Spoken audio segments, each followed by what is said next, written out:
প্রিয় ছাত্রছাত্রীবৃন্দ, আমরা ষষ্ঠ পর্ব ইলেকট্রিক্যাল টেকনোলজির এসি মেশিনস 1 বিষয়টি ক্লাস পরিচালনা করে যাচ্ছি। তোমরা আশা করি এই ক্লাসের ভিডিও দেখে উপকৃত হচ্ছ এবং পরীক্ষার জন্য প্রস্তুতি গ্রহণ করছো। আমি আবার আরেকটা ক্লাস নিয়ে এসেছি। পূর্বের ক্লাসের ধারাবাহিকতায় একটি প্রবলেম সলিউশন করা দরকার।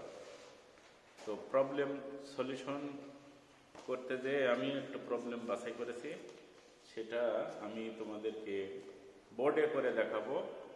আশা করি তোমরা বুঝে নিয়ে এর রেসপেক্টে আরও যেসব প্রবলেমগুলি আছে সেগুলি প্র্যাকটিস করবে, তাহলে উপকার পাবে। একটি 30 কেভি একটা ট্রান্সফরমারের বর্ণনা দেওয়া আছে। 30 কেভিএ 2200 বাই 220 ভোল্ট ট্রান্সফরমারের দেওয়া আছে প্রাইমারি রেজিস্ট্যান্স আরপি সমান 0.8 ohms। এক্স মান দেওয়া আছে 3.2 ohms। আরএস এর মান দেওয়া আছে, আরএস সেকেন্ডারি রেজিস্ট্যান্স, এটার মান হলো 0.009 ohms। এক্সএস এর মান দেওয়া আছে, এক্সএস এর মান দেওয়া আছে 0.03 ওহম। বলা আছে যখন ও পিএফ পাওয়ার ফ্যাক্টর 0.8 ল্যাগিং এবং যখন পিএফ পাওয়ার ফ্যাক্টর 0.867 এইটা লিডিং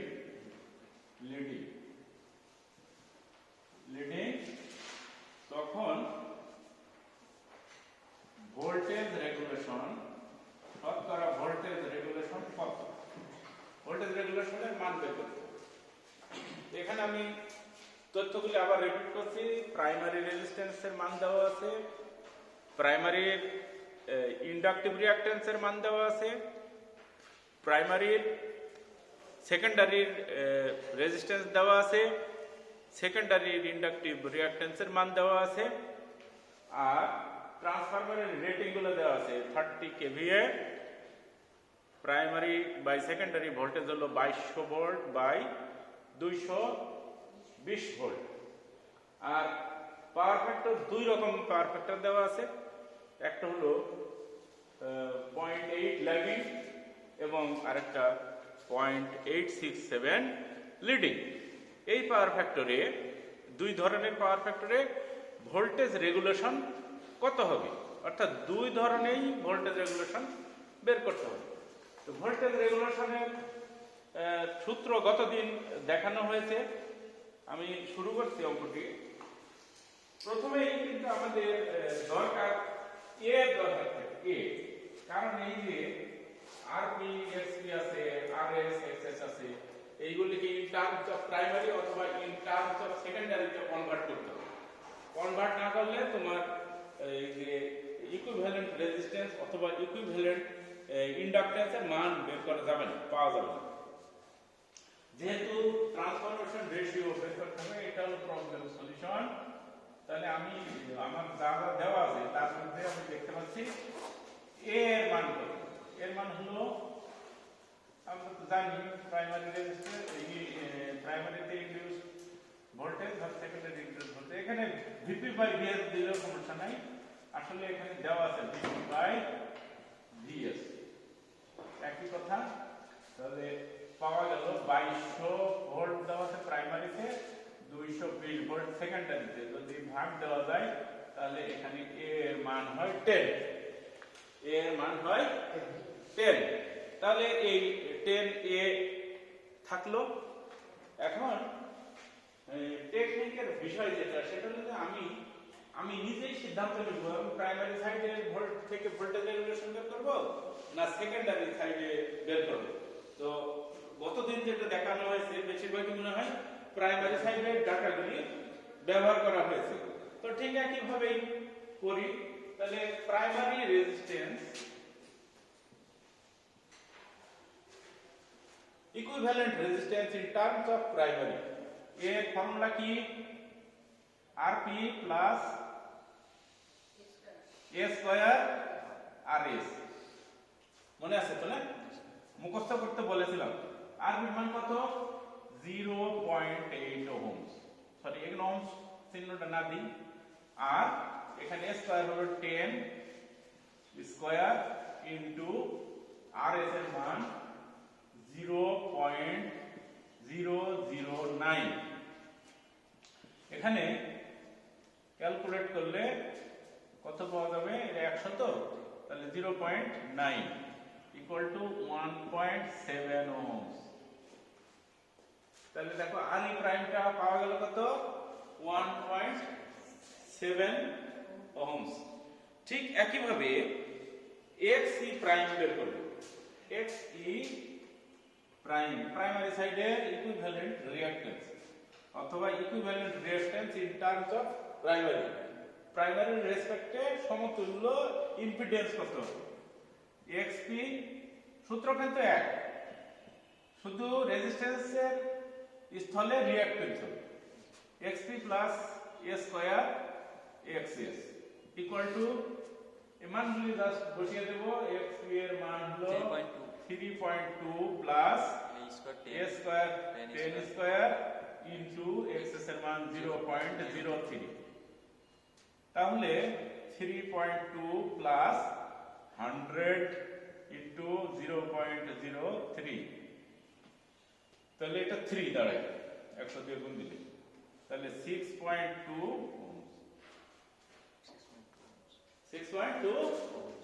ওহমস। তো যেহেতু প্রাইমারি রেসপেক্টে আমি তথ্যগুলি বের করলাম, তাহলে ট্রান্সফরমারে প্রাইমারি কারেন্টটা কিন্তু বের করতে হবে। তো এখানে আমি 30 কেভিএ দিয়েছি, আইপি সমান কত হবে? আইপি সমান 30 কেভিএ, তার মানে 30 ইনটু 1000 ভাগ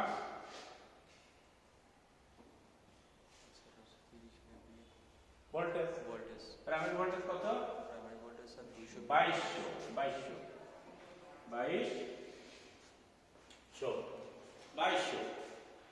বেরিয়ে গেল। তাহলে একে আমি যদি ক্যালকুলেশন করি তাহলে আসে 13.64 অ্যাম্পিয়ার। তাহলে আইপি বের হয়ে গেছে, আইপি এর মান বের হয়ে গেছে, আর ই প্রাইমের মান বের হয়ে গেছে, তারপরে হলো এক্সি প্রাইমের মান বের হয়েছে। আমাদের আর কোনো ফর্মুলায় যে তথ্যগুলি লাগে সেগুলির মধ্যে আর কোনো কিছু আছে কিনা, বাদ আছে কিনা? একটু দেখো বাদ আছে। সেটা হলো যে এবার আমি হলো ক খ অনুসারে যাই, ক বিবেচনা করি। অল্প কিছু মুছে দিয়ে ডান পাশটা ঠিক রাখছি। ক যদি বিবেচনা করি, কত পাওয়ার ফ্যাক্টর কত? 0.8 ল্যাগিং। এইটা খুব গুরুত্বপূর্ণ এখানকার অঙ্ক। ল্যাগিং না লিডিং এই বিষয়টা অবশ্যই রাখতে হবে মনে, না হলে ফর্মুলার মধ্যে ল্যাগিং এর জন্য প্লাস আছে রিঅ্যাক্টিভ অংশে, আর হলো লিডিং এর জন্য মাইনাস আছে, তাহলে তো ভুল হয়ে যেতে পারে। তাহলে এটা তাহলে cos থিটার মান হলো 0.8, sin থিটার মান হলো 0.6। ক্যালকুলেটর আছে না, ক্যালকুলেটর দিয়ে করবো। আর অঙ্ক কষ্ট কষ্ট মুখস্থ হয়ে যায় যে এটার মান যদি 0.8 থাকে cos θ এর মান, তাহলে sin θ এর মান 0.6 হবে, কারণ 36.87 ডিগ্রি আসবে অ্যাঙ্গেল, তা সাইন করলে ওর মান 0.6 আসবে। যাই হোক, মুখস্থ করতে বলছি না, তোমার হাতে ক্যালকুলেটর আছে, সেটা ইউজ করবে। তো এখন দেখো যে প্রাইমারি সাইডে আমি যেহেতু সব তথ্যগুলি প্রাইমারি সাইডে নিয়েছি, তো প্রাইমারির দিকে বা প্রাইমারি সাইডে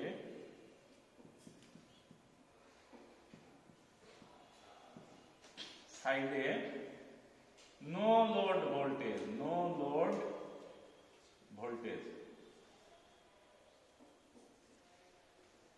ভোল্টেজের সংকেত লিখছিলাম আমরা VNL।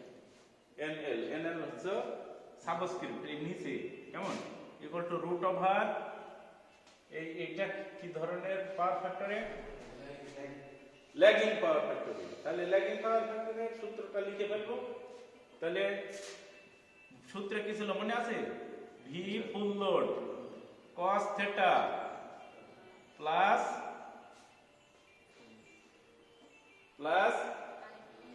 Good IP RE prime whole square plus VFL sin θ plus IP AX prime whole স্কয়ারটা এর ভিতরে পড়বে, কিন্তু আসলে জায়গা হচ্ছে না, এই কি সমস্যা।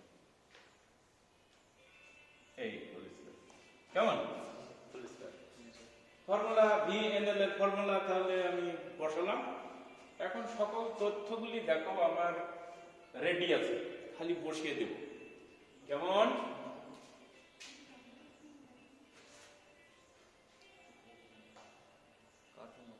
VFL আমি কোন সাইডের নো লোড ভোল্টেজ বের করছি বলে প্রাইমারি সাইডে। তাহলে প্রাইমারি সাইডের যে ভোল্টেজটা দেওয়া আছে ওই ভোল্টেজটাই হলো VFL। প্রাইমারি সাইডে ভোল্টেজ দেওয়া আছে কত? 2200 ভোল্ট, সেটাই হলো VFL হবে। তাই সেক্ষেত্রে 2200 ইনটু cos θ এর মান 0.8 প্লাস IP এর মান 13.64 ইনটু RE প্রাইম কোথায় বের করেছি? এই যে জায়গায় 1.7 whole square plus 2200 into sin θ 0.6 plus IP 13.64 into XE prime মান কত? মান হলো 6.2 তার স্কয়ার হোল স্কয়ার। তাহলে এই একটা হোল স্কয়ার, এই একটা হোল স্কয়ার, এটা আমি এখন ক্যালকুলেটর দিয়ে হিসাব নিকাশ করব, ক্যালকুলেট করব। ক্যালকুলেট করলে যে মানটা পাবো সেই মানটা হচ্ছে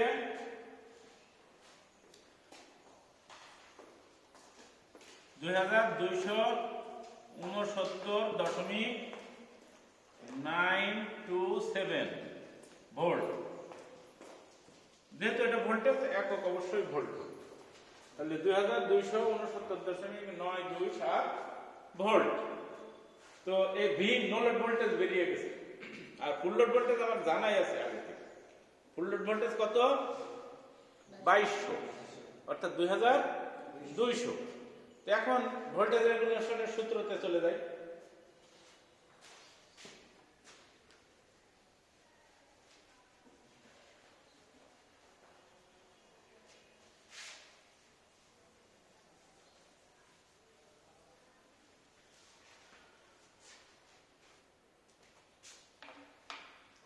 ভোল্টেজ রেগুলেশন শতকরা একবারে, তাহলে V no load minus V full load ভাগ V ফুল লোড ইনটু 100 শতকরা করার জন্য।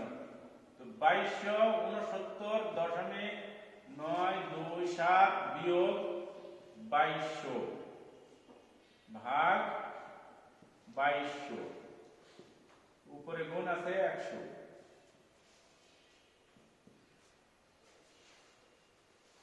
তাহলে মানটা কত আসছে?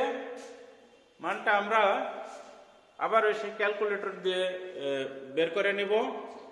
মানটা আছে 3.17%।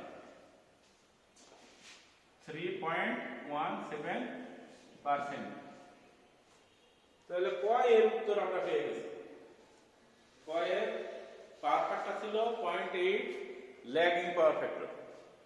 এই পাওয়ার ফ্যাক্টরে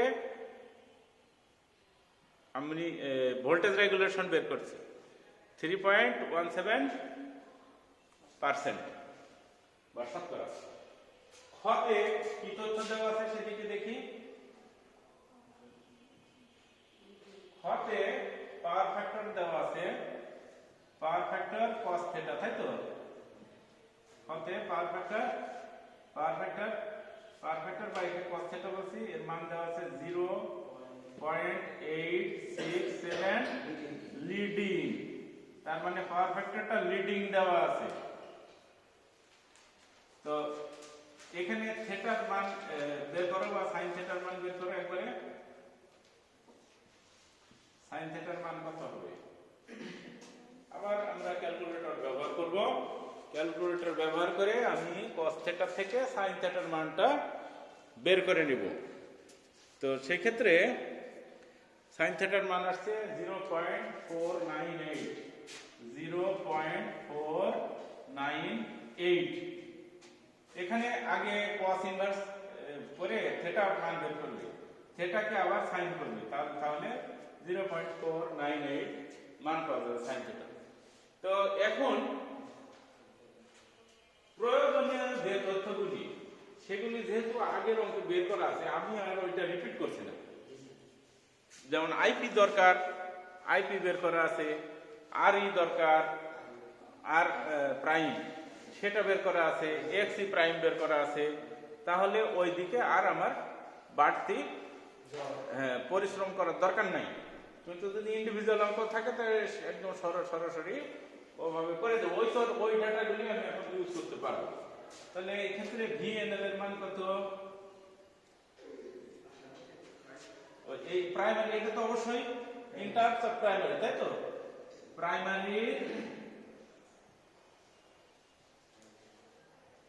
প্রাইমারির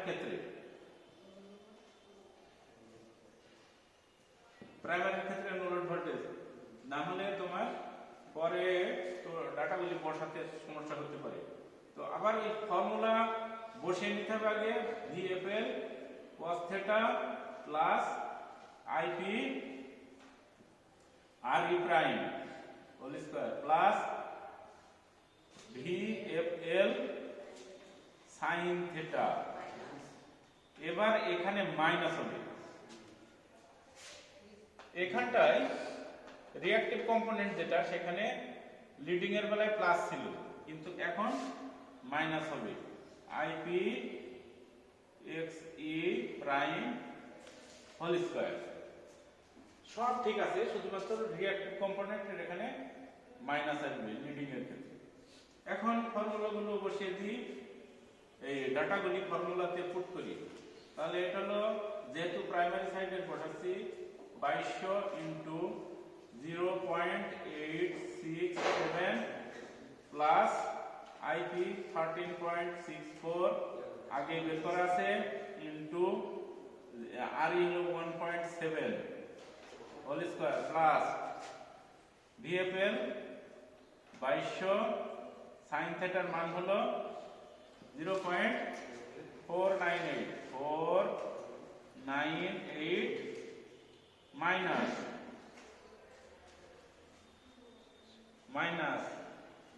13.64 into X E prime 6.2 whole square. ফর্মুলাতে আমি তথ্যগুলি সন্নিবেশ করলাম, পুট করলাম, বসালাম। এখন ক্যালকুলেটরের সাহায্যে এই হিসাব নিকাশটা করে নিব, নিয়ে আমি ভি নো লোডের মান পেয়ে যাব। এই ক্ষেত্রে যে তথ্যটা আমি পাচ্ছি সেটার মান হলো ভি নো লোড 2169.343, অর্থাৎ 2169 2169.343। এটা কি? অবশ্যই এটা ভোল্ট। ঠিক আছে, তাহলে আমি এখন নো লোড ভোল্টেজ পেয়ে গেছি। এর ফুল লোড ভোল্টেজ কত? এই ক্ষেত্রে 2200। ফুল লোড ভোল্টেজ 2200, কারণ আমি প্রাইমারি সাইডের তথ্যগুলি বিবেচনা করছি। তো এখন এই পাশে ক্যালকুলেশন করব না এই পাশে করব? এই পাশে।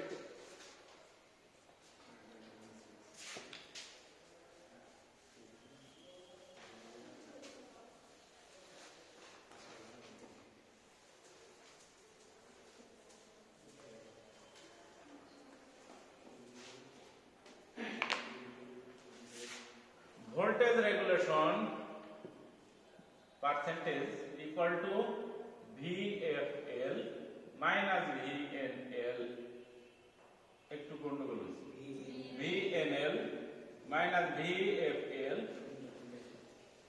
by VFL into 100। VNL এর মান 2169.343 মাইনাস 2200 ভাগ 2200 ইন্টু 100। আমি আবার ক্যালকুলেটরে ক্যালকুলেশন করে যে তথ্যটা পাবো সেটা হলো মাইনাস 1.393%, মাইনাস 1.393%।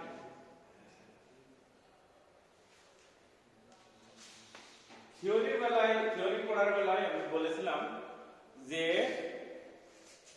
যখন ক্যাপাসিটিভ লোড হবে তখন ভোল্টেজ রেগুলেশন নেগেটিভ হবে। তো এখানে কিন্তু আমি দেখতে পাচ্ছি যে এই যে মাইনাস এসেছে, অর্থাৎ ভোল্টেজ রেগুলেশন নেগেটিভ। তাহলে এই সার্কিটটা কি ধরনের ছিল? ক্যাপাসিটিভ ছিল। ক্যাপাসিটিভ ছিল বা ক্যাপাসিটিভ আধিক্য ছিল, রেজিস্ট্যান্স ছিল, ক্যাপাসিট্যান্স ছিল, সব মিলে ক্যাপাসিটিভের মান বেশি, ফলে এখানে ভোল্টেজ রেগুলেশন নেগেটিভ পাওয়া গেল। যদি পাওয়ার ফ্যাক্টর লিডিং বলে দেয়, অঙ্ক প্রাথমিকভাবে তুমি যখন চেক করবে তখন যদি পাওয়ার ফ্যাক্টর বলে দেয় যে লিডিং পাওয়ার ফ্যাক্টর, তখন তোমাকে একটা প্রি সেট মাইন্ডসেট থাকবে যে আসলে রেগুলেশনটা নেগেটিভ আসবে। যদি কোনো কারণবশত নেগেটিভ না আসে তাহলে বুঝবে তোমার ফর্মুলাতে ভুল হয়ে গেছে, অথবা ক্যালকুলেটর দিয়ে হিসাব নিকাশে কোনো গন্ডগোল হয়েছে, সেই জন্য নেগেটিভ আসেনি।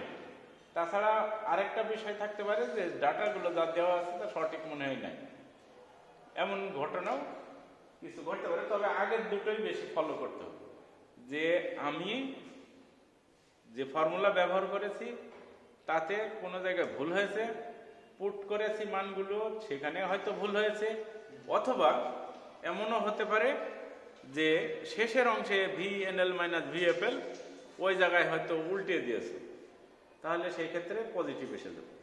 কারণ ফুল লোড ভোল্টেজ ছিল 2200, আর নো লোড ক্যালকুলেশন করেই দেখলাম 2169.343 আসলো। তাহলে ফুল নো লোড কম হয়ে গেল। নো লোড যেহেতু আগে থাকবে, মাইনাস ফুল লোড থাকবে, ফুল লোড ভোল্টেজ থাকবে, তাহলে এমনি তো ছোট থেকে বড় বিয়োগ করলে মাইনাস বা ঋণাত্মক মান আসবে। তো ফলে সেই ক্ষেত্রে ভোল্টেজ রেগুলেশন ঋণাত্মক পাওয়া যাবে। এখন এটা আমি একটু কথা বলে দিই, সেটা হলো যে অনেক ক্ষেত্রেই দেখা যায় অঙ্ক প্র্যাকটিস করতে করতে, যারা তোমরা বেশি প্র্যাকটিসের তো সুযোগ পাচ্ছ না, কিন্তু যারা বেশি প্র্যাকটিস করতে পেরেছে বা করতে পারে তাদের ক্ষেত্রে কিছু কিছু অঙ্কের সলিউশন এই ধরনের চলে আসে। প্রত্যেক ক্ষেত্রে আমি কিন্তু লেখাচ্ছি প্রাইমারি ক্ষেত্রে, অঙ্কটা যদি সেকেন্ডারি ক্ষেত্রে করতে চাও করতে পারো। কিরকম? তখন কি করতে হবে? হলো যে আমি তখন আর ই প্রাইম না করে R E double prime X E double prime বের করবো, আর ওই যে আইপি বের করছিলাম আইপি না বের করবো আই এস এম। সেই ক্ষেত্রে ভেরিয়েবল এর মান হবে ফর্মুলা সব ঠিক থাকবে, শুধুমাত্র আইপি এর জায়গায় আইএস আর ই প্রাইমের জায়গায় আই ডবল প্রাইম। এখানে আইপি পরিবর্তে আইএস, এক্স এর পরিবর্তে এক্স ই ডবল প্রাইম, সব ঠিক থাকবে, শুধুমাত্র প্রাইমারি গুলো সেকেন্ডারিতে বিবেচনা করতে। আরেক জায়গায় ভিএফএল যখন বসাবো তখন যেহেতু আমি সেকেন্ডারি রেসপেক্টে করছি, এখন দেখানো হয়েছে প্রাইমারি রেসপেক্টে, যেহেতু সেকেন্ডারি রেসপেক্টে অঙ্কটা করছি তাহলে ভিএফএল সেকেন্ডারি সাইডের ভোল্টেজকে নিতে হবে। অর্থাৎ আগে প্রাইমারির ক্ষেত্রে নিয়েছিলাম 2200, সেকেন্ডারির ক্ষেত্রে নিতে হবে 220 ভোল্ট। যে কোনো রেসপেক্টে করলে রেজাল্ট সেম হবে। তো তবে যেহেতু আমাদের সময়ের একটা ব্যাপার আছে, অত ট্রায়াল অ্যান্ড এরর মেথড করতে না যাওয়ার জন্য পরামর্শ দিচ্ছি। প্রাইমারি রেসপেক্টেই সব করবে, সমস্যা নেই, প্রাইমারি রেসপেক্টেই সব করতে থাকবে। তাহলে আমরা সঠিক রেজাল্ট পেয়ে যাব। এই ধরনের অঙ্ক একটা পরীক্ষায় আসে, কারণ পরীক্ষা পাশ করার উত্তীর্ণ হওয়ারও তো একটা চিন্তা মাথায় থাকবে, তাই না? তাহলে তোমরা এই ধরনের আরো বেশ কিছু অঙ্ক আছে, সেগুলো সলভ করবে, তাহলে পরীক্ষায় কমন পেয়ে যাবে ইনশাআল্লাহ। এরপরে চ্যাপ্টারে আমি চলে যাচ্ছি।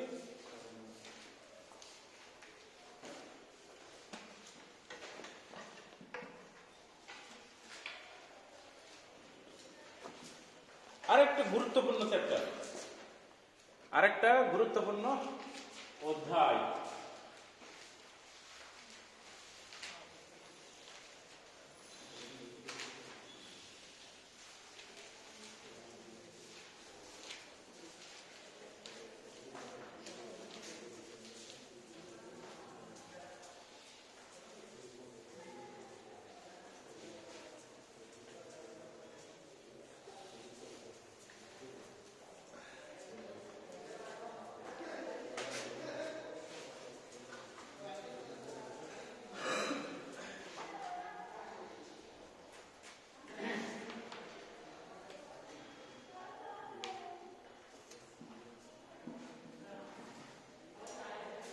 প্রথমে আমাদের চ্যাপ্টারের নামটা লিখছে, এটা হলো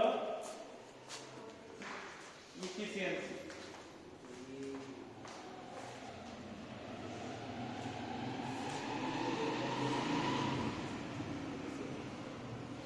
ইফিসিয়েন্সি এন্ড কুলিং সিস্টেম।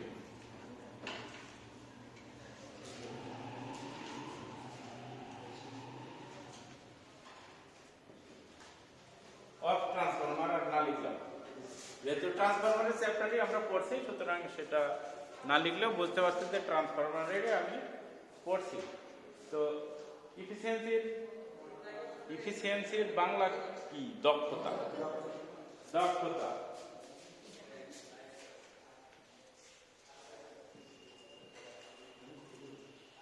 দক্ষতা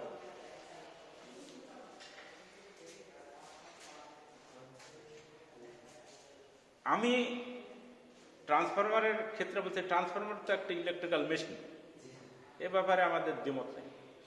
তার অবশ্যই একটা ইনপুট থাকবে, অবশ্যই একটা আউটপুট থাকবে। ইনপুটের যে পাওয়ার বা শক্তি, দেব, আউটপুটে সমপরিমাণ শক্তি পাবো। এটা হলো আদর্শ অবস্থায়, আইডিয়াল কন্ডিশনে। কিন্তু বাস্তবে দেখা যায় যে কিছু কিছু পাওয়ার লস ঘটে যায়, কারণ সেখানে রেজিস্ট্যান্স আছে, সেখানে কোর আছে, ফলে কিছু লস কিন্তু সেখানে ঘটে যায়। তো ইন জেনারেল ইফিসিয়েন্সি বা দক্ষতা বলতে আমরা যেটা বুঝি সেটা হলো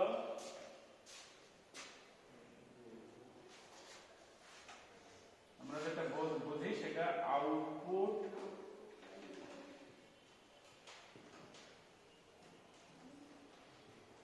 ভাগ ইনপুট।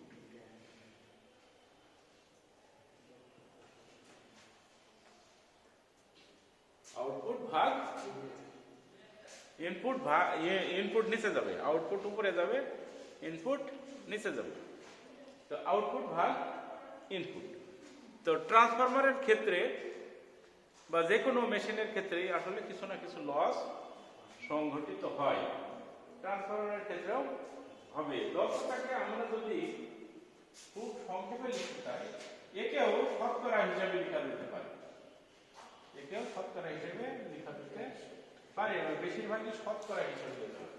যে ট্রান্সফরমারের দক্ষতা শতকরা কত, তো শতকরা 100% হওয়ার কথা, কিন্তু প্র্যাকটিক্যালি হয়তো 95 থেকে 95, অ্যারাউন্ড 95 হয়, 95 এর কাছাকাছি হলেই, 97, 95 হলে ধরা হয় যে এটা খুব ভালো মানের ট্রান্সফরমার, লস কম।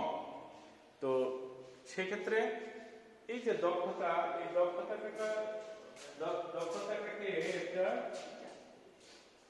এটা আর একটা অক্ষর যেটা দিয়ে লেখা যায়, এটা ইকুয়াল টু, তাহলে আউটপুট ইংরেজিতে লেখা ভাগ ইনপুট। আমি শতকরাটা এখন লিখছি না, শতকরা প্রয়োজন অনুসারে 100 দিয়ে গুণ দিলেই শতকরা হয়ে যাবে। এখানে দেখো যে ইনপুটের মধ্যে কি কি থাকে, আউটপুট ভাগ এই ইনপুটের মধ্যে থাকে, আউটপুটে তো কিছু পরিমাণ লস হওয়ার পরে আউটপুট লস, তাহলে আউটপুট আর ওই লস, আউটপুট প্লাস লসেস, মানে লসেস মানে তাহলে বিভিন্ন রকমের লস আছে এগুলো। হ্যাঁ, কোর লস আছে, কপার লস আছে, আবার কপার লস দুই প্রান্তের আছে, দুই সাইডের আছে, প্রাইমারি সাইডের কপার লস আছে, সেকেন্ডারি সাইডের কপার লস আছে। এইগুলি যদি আমি আউটপুটের সাথে যোগ দেই তাহলে সেটা হবে ইনপুট। আবার দেখো আমি যদি এটা ইনপুটের রেসপেক্টে তৈরি করি, তাহলে এই আউটপুট মানে কি, ইনপুট মাইনাস লসেস ভাগ ইনপুট।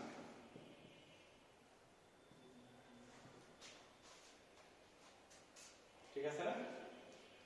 আউটপুট হচ্ছে ইনপুট মাইনাস লসেস। তাহলে উপরে যদি আমি ইনপুটের রেসপেক্টে লিখি তাহলে বিষয়টা দ্বারা এরকম, ইনপুট মাইনাস লসেস ভাগ ইনপুট। যেটাকে দুই ভাগে বিভক্ত করে দিই যদি, তাহলে আসে input by input minus losses by input. লেখা যায়? দেখো ইনপুট আর ইনপুট এক জিনিস, তাহলে বীজগণিতিক নিয়ম অনুসারে কি হয়, এক্স কে এক্স দিয়ে ভাগ দিলে একটা, তাই না, মাইনাস লসেস, আচ্ছা লসেসই লিখি, লসেস বাই ইনপুট। দেখো আরো একটা ফর্মুলাতে চলে আসলো, হ্যাঁ আরো একটা ফর্মুলাতে আসলো। এটাকে আমি লস কে ভাগ করে লিখতে পারি 1 প্লাস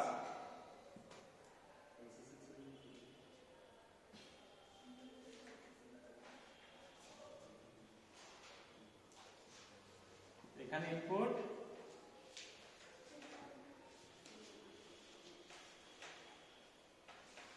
কোর লস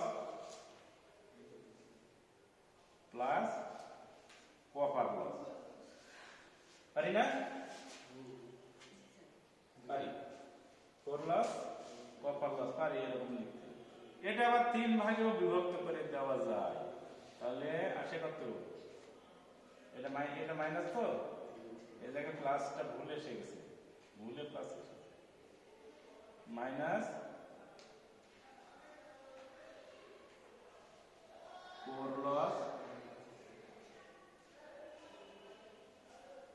কোর লসকে আচ্ছা কোর লস সমস্যা নেই, কোর লস ভাগ input plus copper loss by input.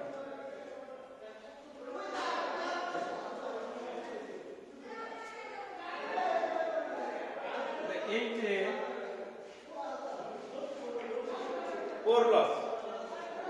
Core লসকে WI অথবা WC দিয়ে সংক্ষেপে আমি লিখতে পারি, পারি না?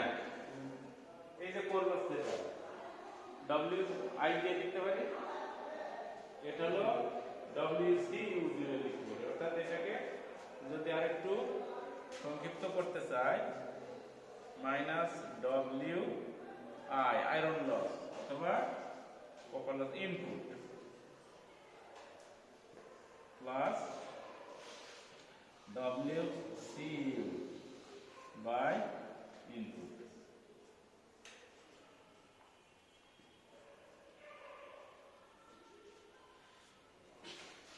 এখন কেউ যদি বলে যে স্যার ওইদিকে W লিখলাম, ইনপুট আবার বানান করে লিখছি, ওটা ওইভাবে লেখা যায় না? লেখা যায়। কিভাবে লিখবো এটা? দেখো এটা লিখবো সমান 1 মাইনাস, তাহলে WI ভাগ, একবারে ভাগ ভাগ করেও লিখে ফেলা যায় যদি তুমি ইয়ে দাও, তাহলে V1 I1 cos theta minus WCU copper loss V1 I1 cos theta। তাহলে সব সাংকেতিক আকারে চলে গেল, তাই না? তো এটা কি ইটা এফিসিয়েন্সি যাবে, লেখা যাবে, কোনো সমস্যা নাই, লেখা যাবে। তাই এই হলো তোমার এফিসিয়েন্সি। এখন যদি এফিসিয়েন্সি এইখানে যদি মান বসাই, এই আউটপুটের এখানে, তাহলে পি আউটপুট বা পাওয়ার আউটপুট প্লাস লসেস এভাবে লেখা যায়। মোটামুটি এই হলো এফিসিয়েন্সি বা কর্মদক্ষতার যে ফর্মুলা, সেই ফর্মুলাটা ইন জেনারেল। কোনো প্রবলেম নাই তো? না। তাহলে প্রবলেম যদি না থাকে,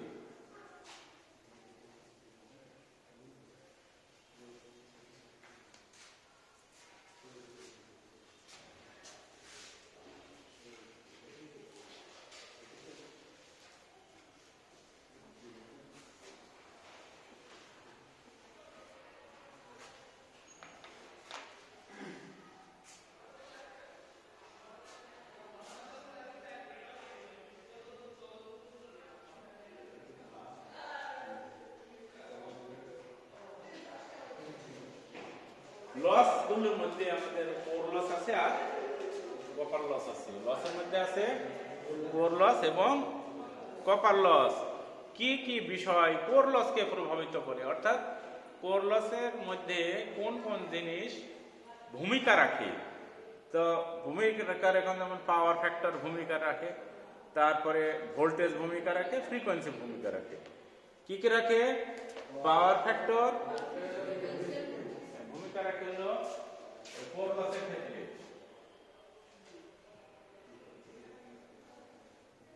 কোর লসের ক্ষেত্রে ভূমিকা রাখে কি বললাম?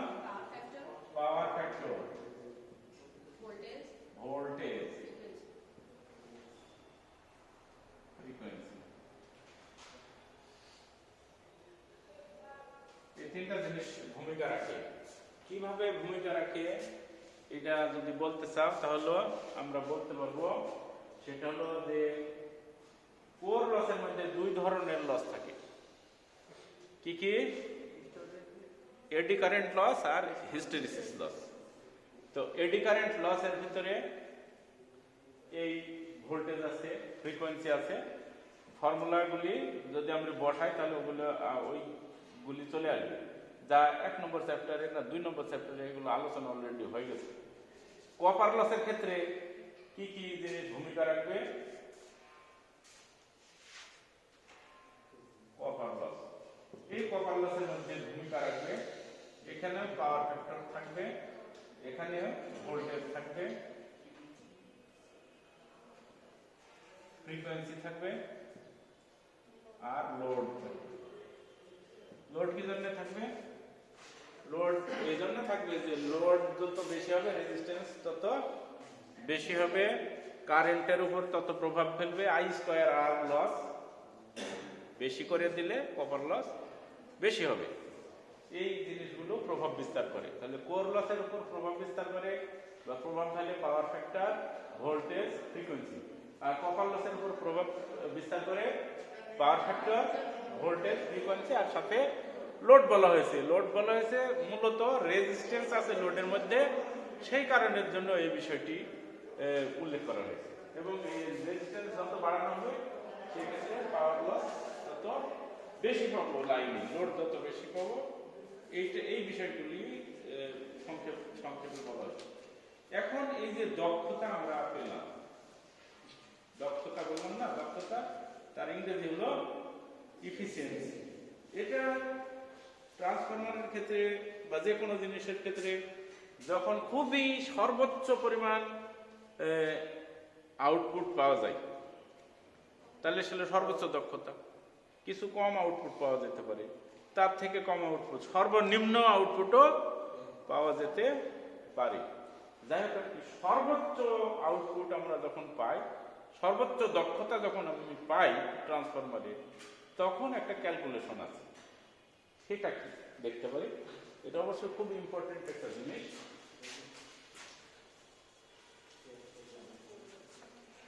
এই জিনিসটা তোমরা অবশ্যই গভীর মনোযোগ সহকারে দেখবে।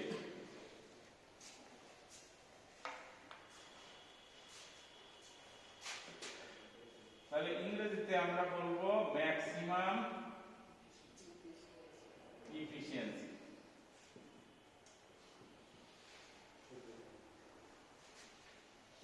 ম্যাক্সিমাম ইফিসিয়েন্সি অথবা সর্বোচ্চ দক্ষতা। তাহলে ম্যাক্সিমাম ইফিসিয়েন্সি কখন হবে এবং তার প্রমাণাদি কি, সেসবগুলি আমি প্রমাণ আগে শুরু করব। যেমন কপার লস, এইগুলো করতে গেলে আমার যা যা জিনিস লাগবে প্রস্তুতিমূলক। Copper loss, WC। Copper loss কয় সাইডে হয়? দুই সাইডে, প্রাইমারির সাপেক্ষে, প্রাইমারি সাইডে আর সেকেন্ডারি সাইডে। তাহলে হয় সেকেন্ডারি সাইডের গুলোকে প্রাইমারির রেসপেক্টে নিয়ে আসতে হবে, আর নাহলে প্রাইমারির গুলো সেকেন্ডারি রেসপেক্টে নিয়ে যেতে হবে, তাই না? গতদিন একটু দেখিয়েছিলাম না, যেমন এটা যদি প্রাইমারি রেসপেক্টে আনো IP square R E prime, আর যদি সেকেন্ডারি রেসপেক্টে দাও তাহলে I S square R E double prime. Result same হবে, কপার লস কিন্তু একই হবে যদি আমরা ভুল না করি বসে। তাহলে ইফিসিয়েন্সি এই কপার লস হয় IP square R E prime লিখবো, অথবা IS square R E double prime লিখবো, যেখানে আমার প্রয়োজন যা তাই লিখবো। কেমন? আচ্ছা, চলে আসি তাহলে কোর লসের ক্ষেত্রে।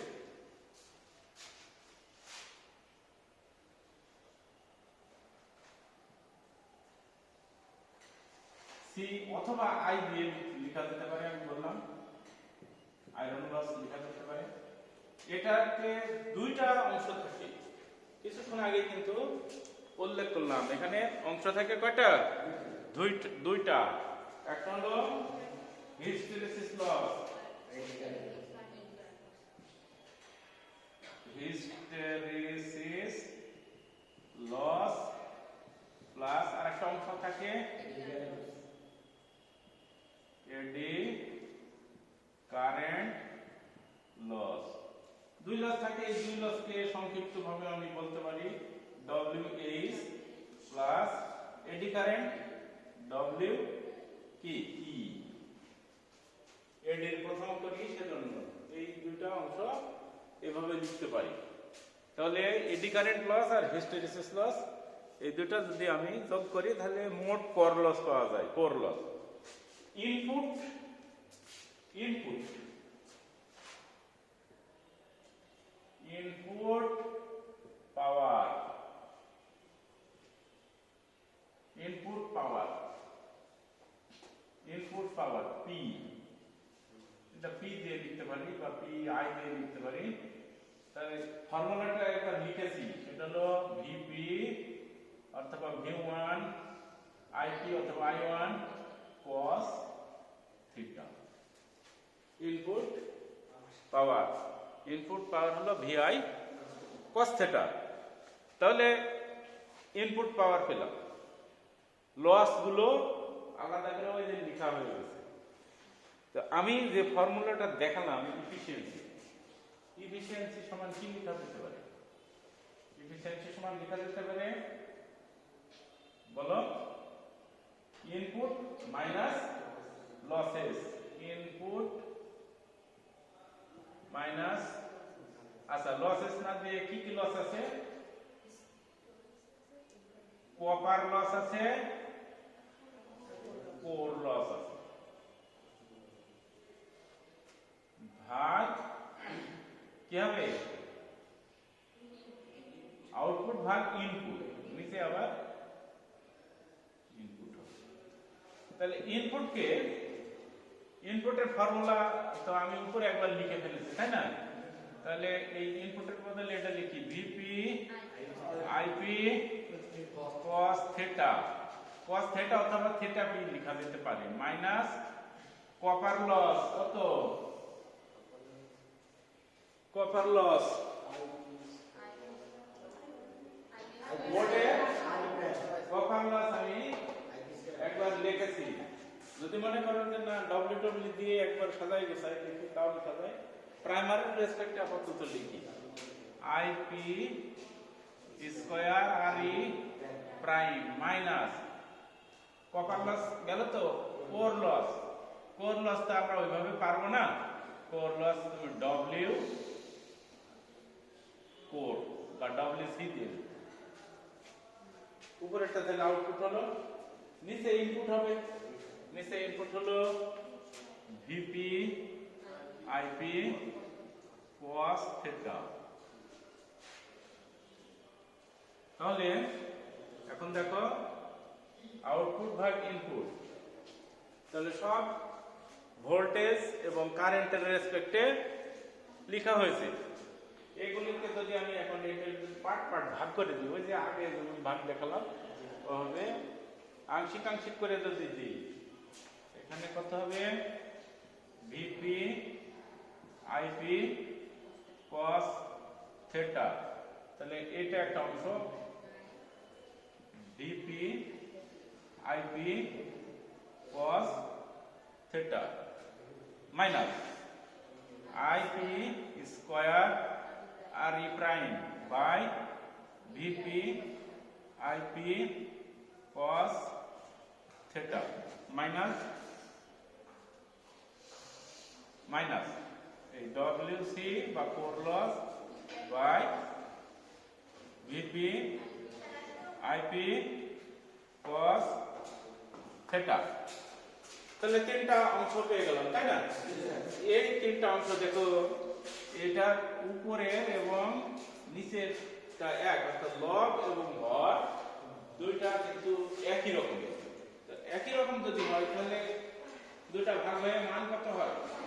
1 আসে। তাহলে এটার মান আসে হলো 1 মাইনাস এটা দেখো আইপি স্কয়ার আর নিচে আইপি আছে, কাটা যায়? একটা আইপি থাকে উপরে, আর ই প্রাইম থাকলো, ভিপি cos থিটা পেলাম, এখানে মাইনাস ডব্লিউসি, এখানে আর আমি কিছু করতে পারছি না, আইপি cos থিটা। এগুলো সব কিন্তু এফিসিয়েন্সির মান, তাই তো? এগুলো সব কিন্তু এফিসিয়েন্সির মান। যদি অর করে দিয়ে লিখো, অর করে যদি লিখো, তাহলে সব এফিসিয়েন্সির মান এইটা দাঁড়ালো। ম্যাথমেটিক্যাল ক্যালকুলেশনের ক্ষেত্রে ইফিসিয়েন্সি যেটা আছে তা হলো, যদি তুমি কারেন্টের রেসপেক্টে যদি ডিফারেন্সিয়েটিং করো, তাহলে সর্বোচ্চ দক্ষতার মান হতে পারে 1। এমনি নরমালি সর্বোচ্চ দক্ষতার মান কত হতে পারে? 1 হতে পারে। অর্থাৎ এটা একটা কনস্ট্যান্ট রাশি। এটা কি? এটা হচ্ছে কনস্ট্যান্ট রাশি, ধ্রুব সংখ্যা। তাহলে ওকে যদি আমি কারেন্টের রেসপেক্টে ডিফারেন্সিয়েট করি, তাহলে ওর মান হবে 0। যে কোনো কনস্ট্যান্টে ডিফারেন্সিয়েট করলে তার মান হয় 0। এটা তো তোমরা অনেক আগে থেকে জানো, আমি শুধু ছোট্ট একটা কথা স্মরণ করে দিলাম, দিয়ে শুরু করলাম। তাহলে তাকে differentiating in respect of IP, primary current.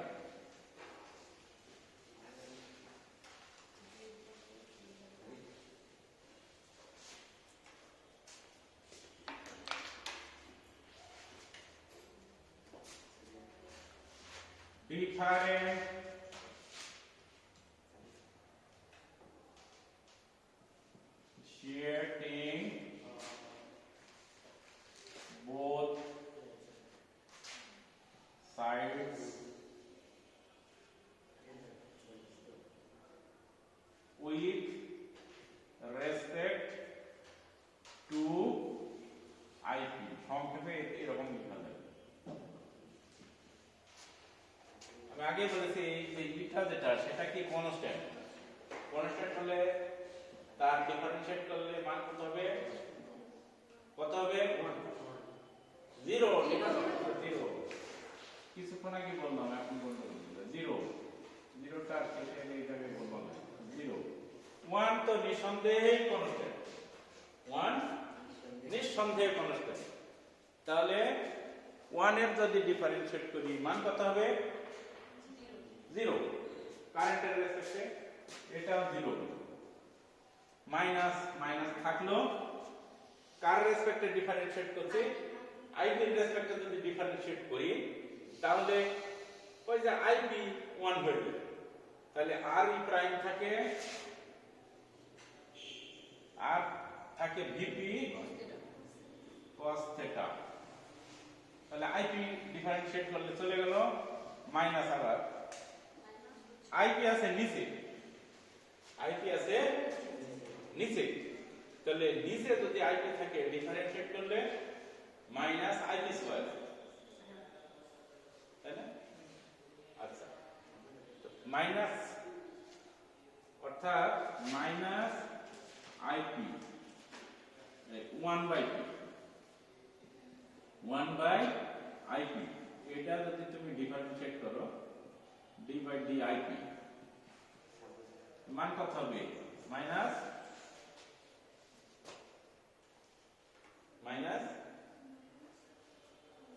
ip to the power minus. ঠিক আছে? অর্থাৎ এই ip স্কয়ার মিসিং থাকবে, এটা হয় আসলে মাইনাস 1/ip স্কয়ার ডিফারেন্সিয়েট করলে। তাহলে দেখো এই রাশিটা যেটা, এইটা যেটা, তার এখান থেকে সরি এখান থেকে এইটুকু আর এই যে এখান থেকে এইটুকু মিলে এটা হলো কনস্ট্যান্ট, আর এইটার হলো ডিফারেন্সিয়েট হবে। তো ডিফারেন্সিয়েট হলে এখানে করতে করলে এই লাইন ডিফারেন্সিয়েট করলে এখানে মাইনাস আছে, আর ওই আইপির জন্য আরেকটা মাইনাস পেলাম, মাইনাস বা -1 পেলাম। আর তার সাথে ডব্লিউসি বা কোর লস পেলাম, আর নিচে ভিপি আই পি স্কয়ার পেলাম কস থিটা পেলাম। এটুকু বুঝেছো কিনা তোমরা? এটা কিন্তু ছোট কালের এই ডিফারেন্সিয়েটিভ। এটা হলে এটা আই টু দি পাওয়ার এই এরকম আসবে। এই যেহেতু এর উপর মাইনাস আছে, এখানে 1/i² এরকম লিখে দেওয়া যায়।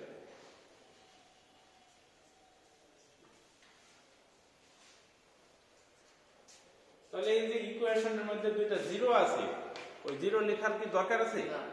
জিরো লেখার দরকার নাই, জিরো লেখার দরকার নাই। তাহলে আমি বাম সাইডে কিন্তু জিরো লিখতেই করছি, বাম সাইডে কিছু একটা থাকতে হবে ইকুয়াল টু, তাহলে এখানে minus R E prime VP cos theta মাইনাসে মাইনাসে plus WC VP IP square cos theta.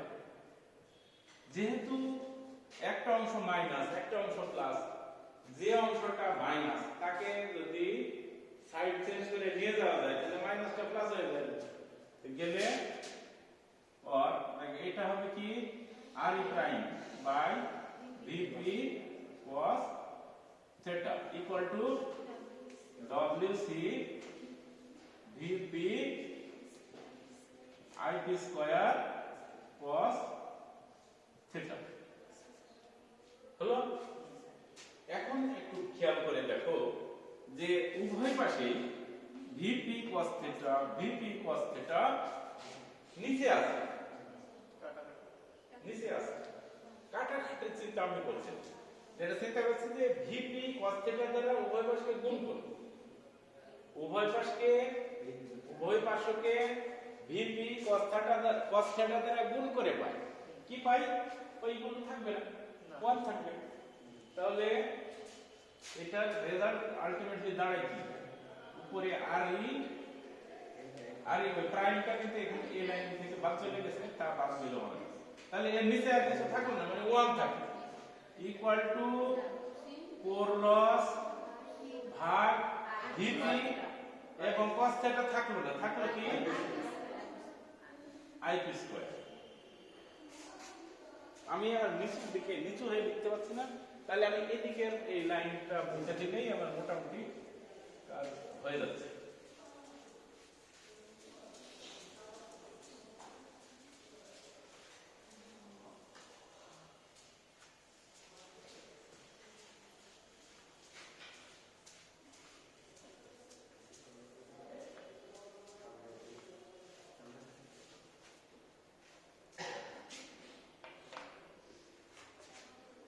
এই যে এই অংশ আছে, তাহলে এই অংশকে আমি ক্রস মাল্টিপ্লাই করতে পারি না, আড়াআড়ি গুণ করতে পারি না।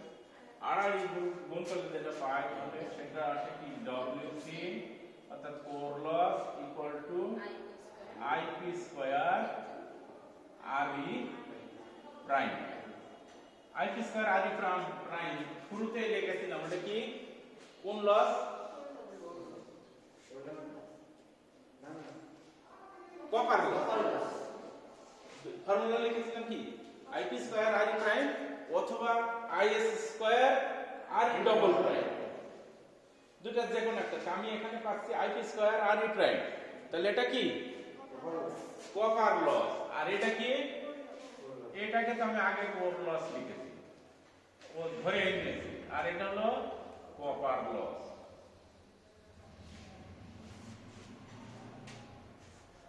এটাই হলো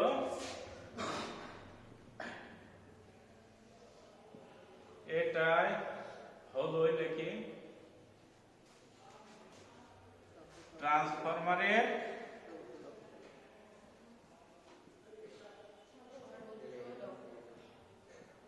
ট্রান্সফরমারের সর্বোচ্চ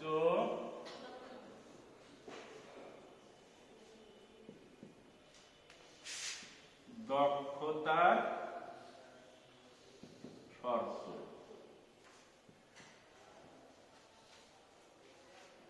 অর্থাৎ যখন একটা ট্রান্সফরমারের কোর লস এবং কপার লস সমান হবে, সেই সময়টা হচ্ছে ট্রান্সফরমারের সর্বদক্ষতা থাকবে, সর্বোচ্চ দক্ষতা থাকবে। অর্থাৎ সর্বোচ্চ দক্ষতায় কোর লস এবং কপার লস সমান সমান হবে। অন্য কোনো দক্ষতায় কোর লস এবং কপার লস সমান সমান হবে না। এই যে প্রমাণটা শুরু থেকে এই পর্যন্ত করলাম, এটা ইম্পর্টেন্ট ইম্পর্টেন্ট ইম্পর্টেন্ট থাকার জন্য, পরীক্ষার জন্য প্রমাণ করো যে ট্রান্সফরমারের সর্বোচ্চ দক্ষতায় কোর লস সমান কপার লস, এমন প্রশ্ন হয়। অথবা বলে যে ট্রান্সফরমারের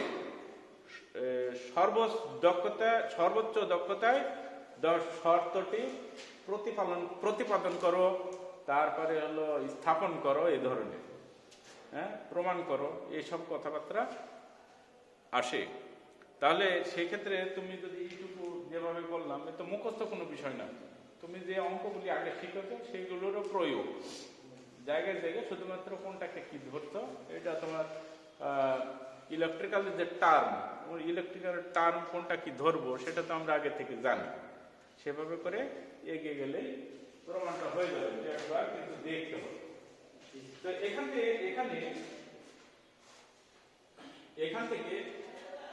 থেকে আমরা কোর লস সমান কপার লস পেলাম। তাহলে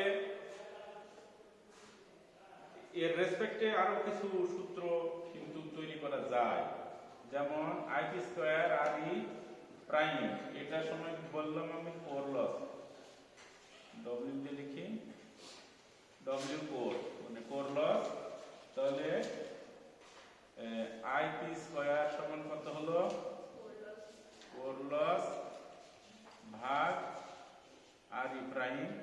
তাহলে আইপি সমান কত হলো, রুট করে দাও, ডব্লিউ কোর ভাগ আর ই প্রাইম। এটাও তুমি একটা সূত্র বিবেচনা করতে পারো। তারপরে সেকেন্ডারি সাইডের যদি বিবেচনা করো, তাহলে সেক্ষেত্রে নিচে উপরে আইএফএল দিয়ে যদি ভাগ দাও, তাহলে সেকেন্ডারি সাইডের যদি বিবেচনা করো, IS equal to root over W core ভাগ, এখানে কি ছিল সিঙ্গেল প্রাইম, তো এখানে ডবল প্রাইম হবে, হয়ে গেল না? সেকেন্ডারি সাইডের প্রাইমারি সাইডের রেসপেক্টে আমি করলাম।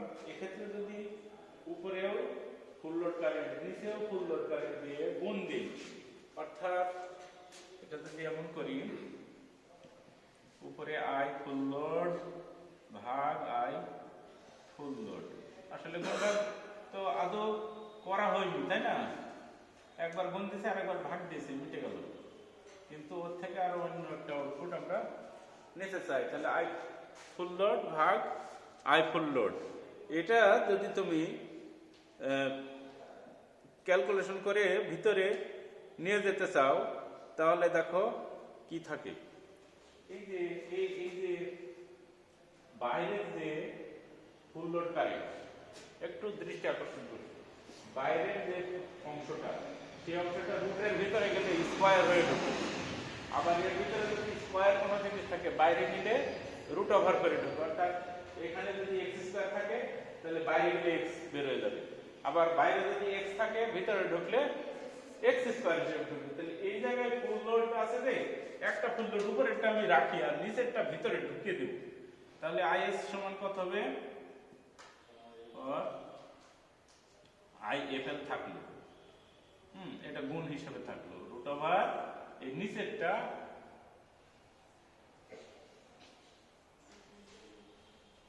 আইএফএল, তাহলে আইএফএল স্কয়ার কি, আইএফএল স্কয়ার হয়ে যাবে, আর এই যে আর ডবল প্রাইম আছে, আর ই ডবল প্রাইম আছে, এইটুকুকে কি বলে, IFL square R E double prime, এটুকুকে কি বলে, কপার লস বলে। বারে বারে লিখছে না, কপার লস বলে। তাহলে এটা এই সংকেতের নাম কপার লস লিখে দিই। তো কপার লস লিখলে আমি যেটা পাবো, আইএস সমান IFL into root over core loss ভাগ কপার লস।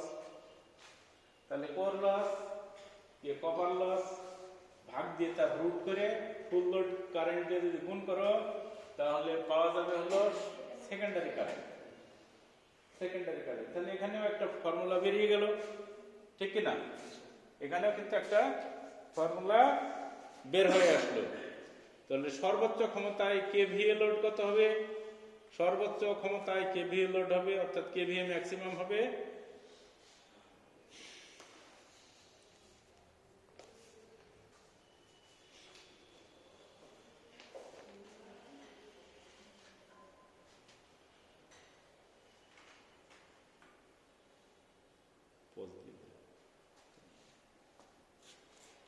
লিখে দিই, প্রমাণ আমি করলাম না। তাহলে সর্বোচ্চ দক্ষতায় কেভিএ, সর্বোচ্চ কেভিএ অর্থাৎ লেখায় কেভিএ ম্যাক্সিমাম। কেভিএ ম্যাক্স হলে কেভিএ নিচে ম্যাক্স লিখে দিলে হলো ইকুয়াল টু কেভিএ রেটেড। ওই যে লেখা থাকে যেটা যে 30 কেভিএ 2200/220 ভোল্ট, ওই 30 কেভিএটা হলো রেটেড কেভিএ। তাহলে রেটেড কেভিএ রুট ওভার উপরে হচ্ছে কোর লস, কোর লস ভাগ ফুল লোড কপার লস। এটা অবশ্যই গুণ, হ্যাঁ এটা গুণ, এটার সাথে গুণ। রুট ওভার কোর লস ভাগ ফুল লোড কপার লস, এটা করলে তুমি ম্যাক্সিমাম কেভিএ পাবে। মাঝে মধ্যেই কিন্তু ম্যাক্সিমাম কেভিএ এর মান বের করতে দেয় অঙ্কে, ফর্মুলাটা না জানলে তখন কিন্তু আর বের করা যাবে না। তাহলে এই ক্ষেত্রে আমরা প্রয়োজনীয় সূত্র সবগুলি প্রায় দেখে ফেলেছি। এরপরে আসছি আর একটা বিষয়, এটাও ট্রান্সফরমারের জন্য খুব গুরুত্বপূর্ণ।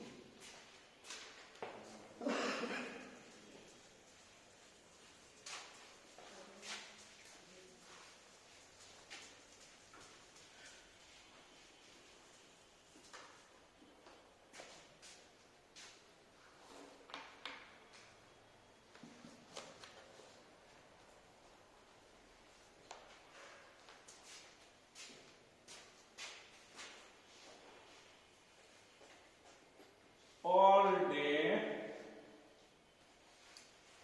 efficiency,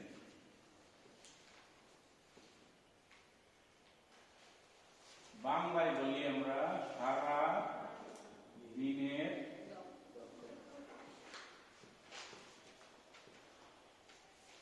দক্ষতা। কিসের দক্ষতা? ট্রান্সফরমারের দক্ষতা। যেহেতু চ্যাপ্টারটা আমাদের ট্রান্সফরমারের, সেজন্য ট্রান্সফরমার শব্দটি বারবার ব্যবহার করছি না। তো সারাদিনের দক্ষতা দেখো,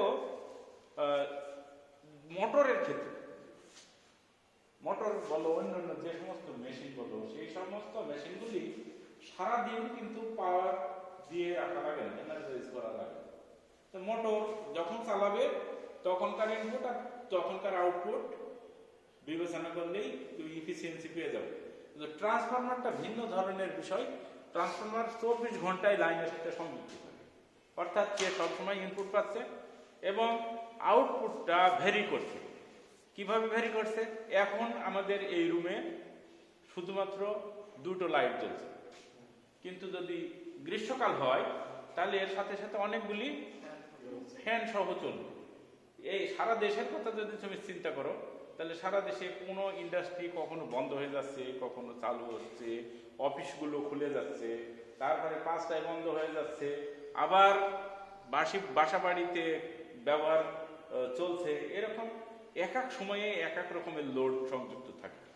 এক এক সময়ে যদি এক এক রকমের লোড সংযুক্ত থাকে, তাহলে ট্রান্সফরমারের দক্ষতা যদি যে কোনো একটা সময়ের জন্য বের করো, তাহলে সেটা কিন্তু সব কিছু চিত্র প্রকাশ করবে না ট্রান্সফরমারে।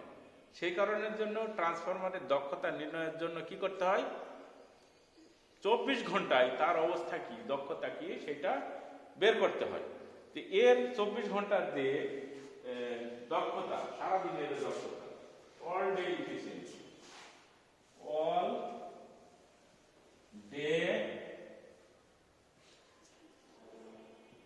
ইফিসিয়েন্সি,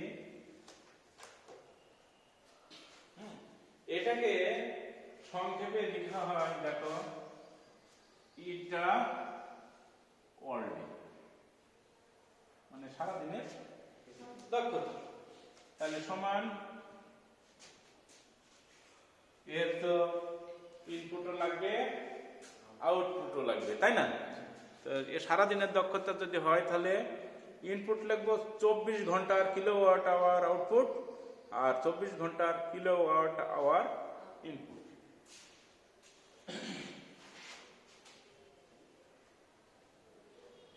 কিলোওয়াট আওয়ার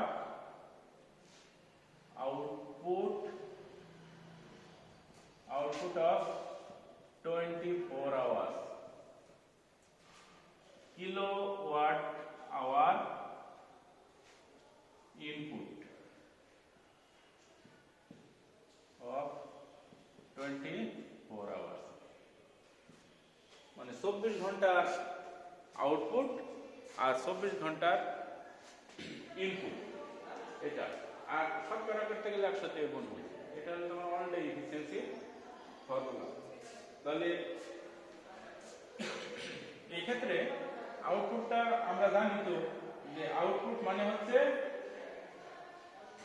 ইনপুট মানে হচ্ছে যে পরিমাণ ইনপুট আছে সেটার একটা লস আর একটা হলো আউটপুট, সেই দুটো গুণ। তাহলে kilowatt hour output of 24 hours ভাগ kilowatt hour output plus losses, এটা ফর 24 hours বা অফ 24 hours। ওই দুইটাকে একসাথে দিলাম। লসটা তোমার 24 ঘন্টার লস কত হবে, 24 ঘন্টার আউটপুট কত হবে, এই সবগুলি এই দুইটা যদি যোগ করি তাহলে ইনপুট পাওয়া যাবে। তো এই একে দেখো যে আমরা কিলোওয়াট আওয়ার বলছি, কিলোওয়াট আওয়ার বলছি। এই কিলোওয়াট আওয়ারটা আসলে কি? Energy, electrical energy. তাহলে ওকে আমি ইলেকট্রিক্যাল এনার্জি দিয়ে লিখতে পারি।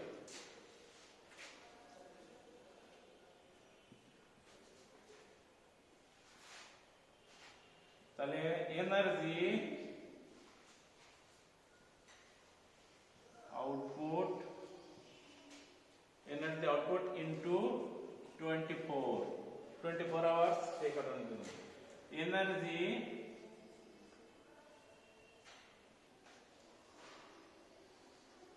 আউটপুট গুণ 24 আওয়ার্স, 24 দিয়ে গুণ দিলে হচ্ছে প্লাস কপার লস। এক্ষেত্রে কোর লস 24, কোর লস যা আছে ইন্টু 24 প্লাস টোটাল 24 ঘন্টার যে কপার লস আছে অফ 24 আওয়ার্স। এটা তোমার অল ডে ইফিসিয়েন্সির সংজ্ঞা। অর্থাৎ 24 ঘন্টায় ট্রান্সফরমারের যে এনার্জি আউটপুট ভাগ 24 ঘন্টায় এনার্জি আউটপুট যোগ 24 ঘন্টার কপার লস যোগ 24 ঘন্টার কোর লস, এটা ভাগ দিলেই তবেই আমরা অল ডে ইফিসিয়েন্সি পাবো। আর অল ডে ইফিসিয়েন্সি এই জন্য বের করতে হবে, ট্রান্সফরমারের ইফিসিয়েন্সি সবসময় সেম হয় এই কারণের জন্য। এই ছিল আমাদের থিওরি। ইফিসিয়েন্সির ক্ষেত্রে আরো একটু জিনিস আছে খুব ইম্পর্টেন্ট, সেই জিনিসটা একটু দেখে নিয়ে আমরা শুরু করব।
একটা অঙ্ক দেখি।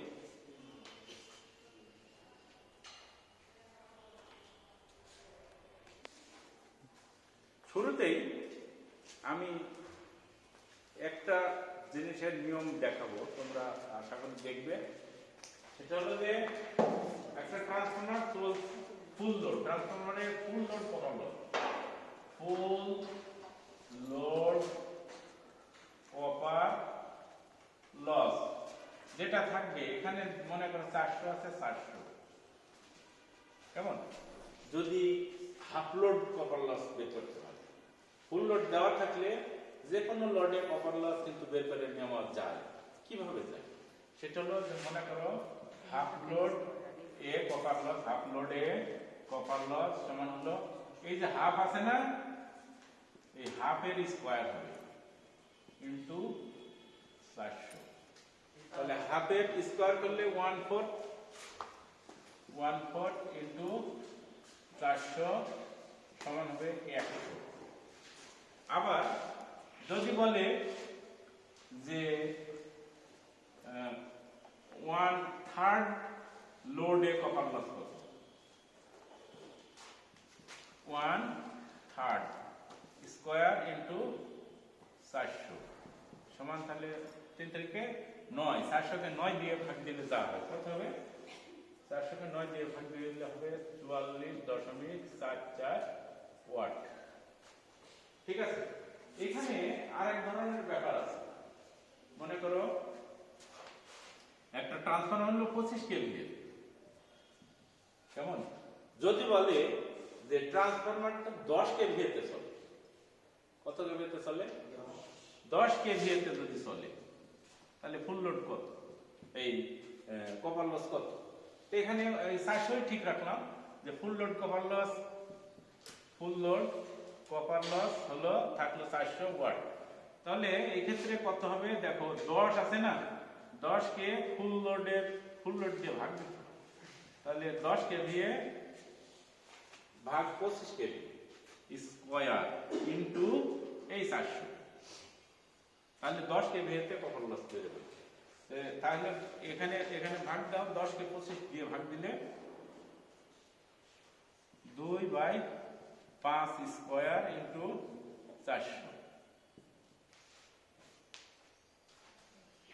ক্যালকুলেটর চেপে দেখো, 5 5 25, 400 কে 25 দিয়ে ভাগ দিলে 16 হয় নাকি, 16 400 ভাগ 25 কত হবে 16, আর এই 16 কে গুণ দিতে হবে 4 তাহলে 16, 64 ওয়াট। এইরকমই 10 কেভিএ তে চলবে এমন কথা না, যদি 15 কেভিএ তে চলে, যদি 20 কেভিএ তে চলে। ট্রান্সফরমারের কেভিএ টোটাল রেটিং কেভিএ হলো 25 কিন্তু চলছে 20 এ। ফুল লোড কপার লস আগে দেওয়া আছে, লিখে দেওয়া আছে যে 800 ওয়াট অথবা 400 ওয়াট অথবা 500 ওয়াট।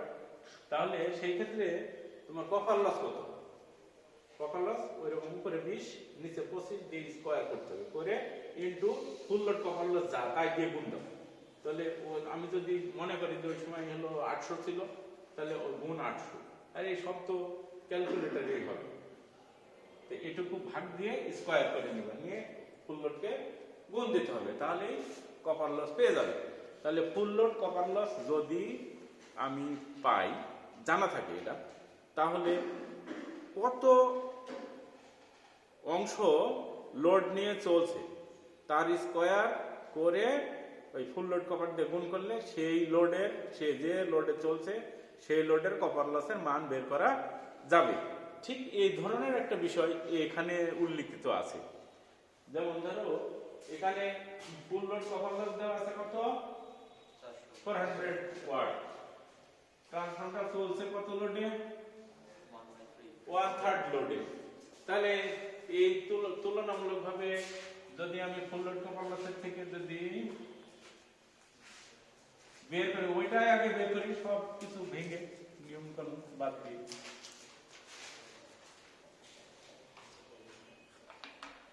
তো 1/3 লোডে 1/3 লোডে কপার লস, তাহলে 1/3 square into full load copper loss হলো 400, তাহলে এটা দেখো গুণ দিতে হবে 44.4 ওয়াট। এই ট্রান্সফরমারটা কোর লস এই ট্রান্সফরমারটা কোর লস দেওয়া আছে হলো কত 350 ওয়াট। আয়রন লস আর কোর লস এক কথা।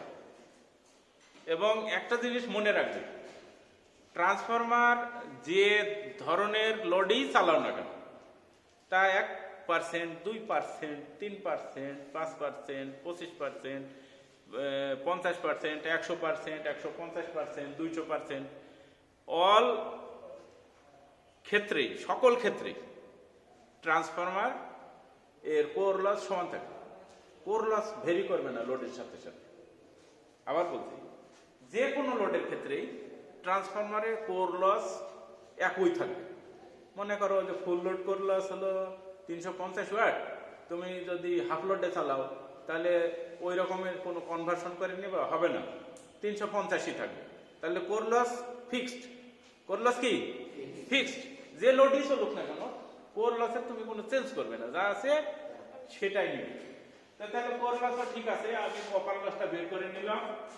ট্রান্সফরমারের আউটপুট ট্রান্সফরমারের রেটেড কেভিএ দেওয়া আছে 25 কেভি, তাহলে আউটপুট ওইটাই কিন্তু আউটপুট। তো ওইটা আউটপুট হলে ওটা তো কেভিএ তে দেওয়া আছে, হ্যাঁ ওইটা কেভিএ তে দেওয়া আছে। তুমি তো আর কেভিএ তে করবে না, তোমাকে কিলো ওয়াটে যেতে হবে অথবা ওয়াটে যেতে হবে। তো সেই ক্ষেত্রে ট্রান্সফরমারের আগে আউটপুট বের করি নাকি, আউটপুট সমান 25 কেভিএ। যদি তুমি কেভিএ তে রাখো প্রবলেম নাই, তবে আমি ভোল্ট অ্যাম্পিয়ারে দেবো ইনটু 1000 গুণ 0.8, তাহলে কত হলো 20000 হলো, 20000 ওয়াট হলো কিনা। 0.8 কে 25 দিয়ে গুণ দাও, কত ভুলও হতে পারে, গুণ দাও।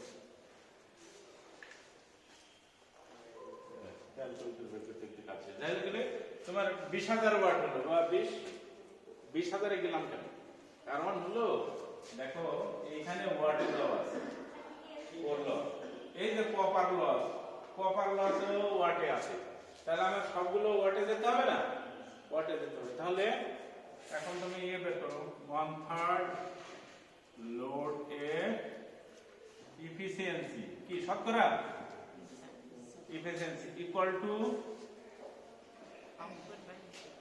output ভাগ output plus losses। তাহলে আউটপুট কত 20000 ওয়াট, নিচে 20000 যোগ ইনপুট বের করতে গেলে লস গুলি যোগ, তাহলে 350 কোর লস যোগ হলো, তার সাথে কপার লস যোগ হলো 44.44, এটা ইনপুট। আর ওই যে শতকরা করার জন্য কি করতে হয়, উপরে 100 দিয়ে গুণ।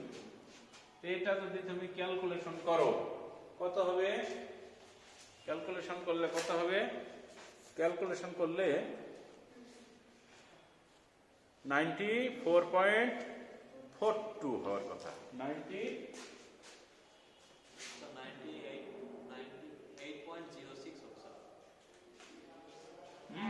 ক্যালকুলেশন দিয়ে করো, ক্যালকুলেশন করো আগে।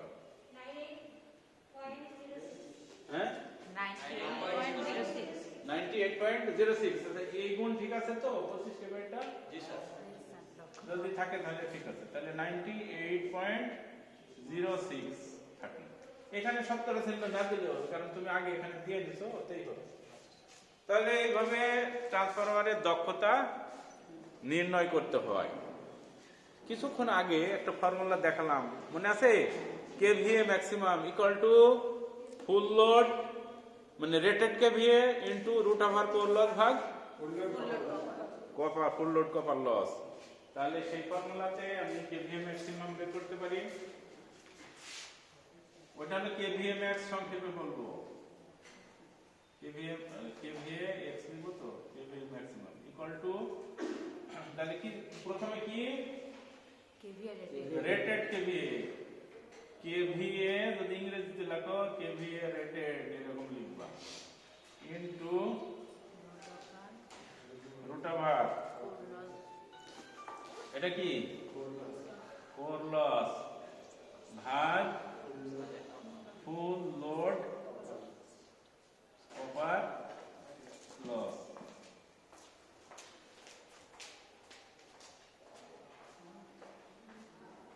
তো কেভিএ রেটেড কত? 25 into root over core loss কত? 350, ফুল লোড 400। তাহলে ক্যালকুলেশন করো, 350 কে 400 দিয়ে ভাগ দিলে কত হয়, তার রুট ওভার করতে হবে। হেল্প করো।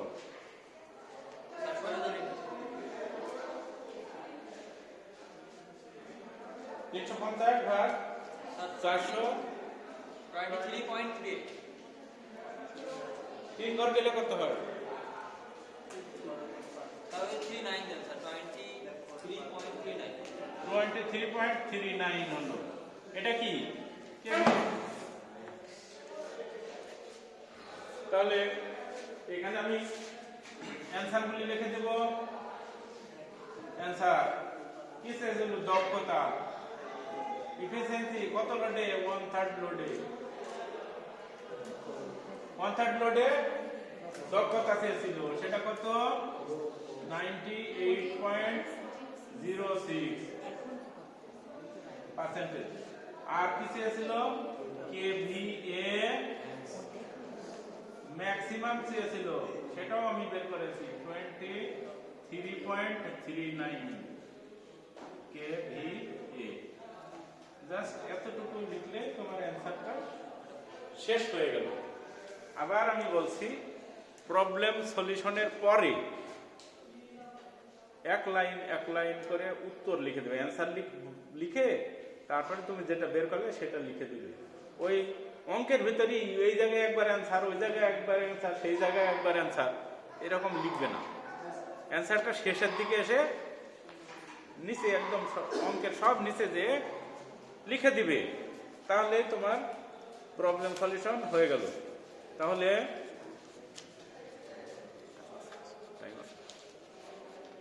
আমাদের হাতে আজকের ক্লাসের জন্য টাইম শেষ। আমি চেয়েছিলাম যে অল ডে এফিসিয়েন্সির একটা অঙ্ক করাতে, কিন্তু সময় অ্যালাউ করছে না, কারণ আগের চ্যাপ্টারেরও অঙ্ক একটা করা হয়েছে। সেজন্যে তা আমি আবার তোমাদেরকে যেটা আহ্বান জানাচ্ছি সেটা হলো যে এই ক্লাস তোমরা বারবার ভিডিওতে দেখবে এবং প্র্যাকটিস করবে। আর অল ডে এফিসিয়েন্সির অঙ্ক একটা প্র্যাকটিস করে রাখবে। বইতে যেটা দেওয়া আছে, উদাহরণ যেটা দেওয়া আছে, সেখান থেকেই তোমরা প্র্যাকটিস করবে এবং এই অঙ্ক যে অঙ্কগুলি করা হচ্ছে মনোযোগ সহকারে প্র্যাকটিস করবে, যাতে অন্য অঙ্কগুলি পারো। তো সকলকে আহ্বান জানাচ্ছি পড়াশোনার মধ্যে পুরোপুরিভাবে মনোনিবেশ করার জন্য এবং সামনের যে পরীক্ষা আছে পরীক্ষায় ভালো ফলাফল করার জন্য। আল্লাহ হাফেজ।